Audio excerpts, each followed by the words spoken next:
I don't have time. ال10 حاجات اللي انا هقولها في الريلز دي لو الراجل اللي معاكي بدأ يعملها اعرفي كويس او انه بيخونك، وحياة المصحف بيخونك.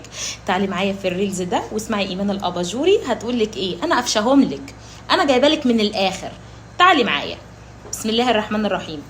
اما تلاقي الراجل اللي انت مرتبطه بيه ولا اللي متجوزاه فجأة دي، عشان خدي بالك فجأة دي هي اللي بتوتر الدنيا، بيهتم بلبسه زيادة عن اللزوم وبيشتري لبس وعايز يبقى أنيق وعايز اعرفي على طول ان هو بيرسم على واحدة جامدة جدا، واخده بالك، وعايز يلفت نظرها. رقم 2 التشتت.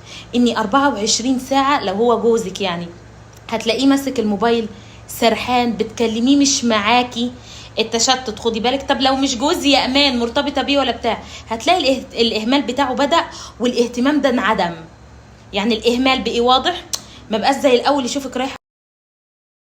فخدي بالك السرحان زياده عن اللزوم واهماله ليكي فجأة ده وراه بيخونك على طول كده.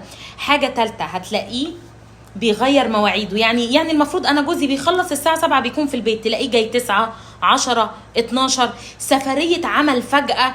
اونلاين كتير على السناب شات بالنسبه لبره مصر ومش بيرد، بالنسبه لنا هنا الواتساب حبيب الملايين. فهتحس ان في حاجه غلط في الموضوع. الاهم من ده كله بقى الموبايل.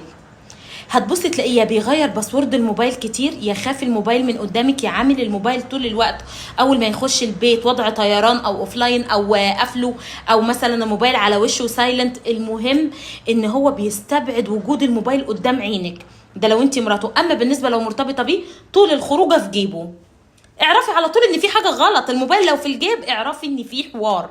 انا بجيب لك من الاخر. تلفي السوشيال ميديا كده هتيجي برضو تسمعيني. انا الخلاصه عندي هتبصي بقى تلاقيه فجأة بيخطط لكل حاجة بعيد عنك.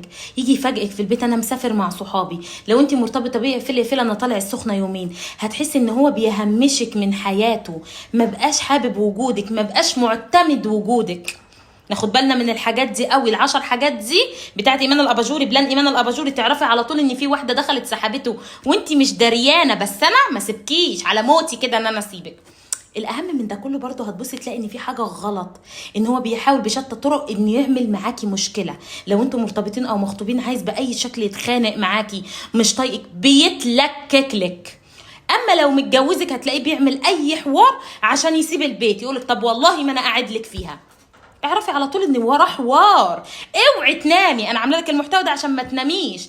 انا تيجي واحده تاخد الراجل اللي معايا ليه؟ مش هيحصل.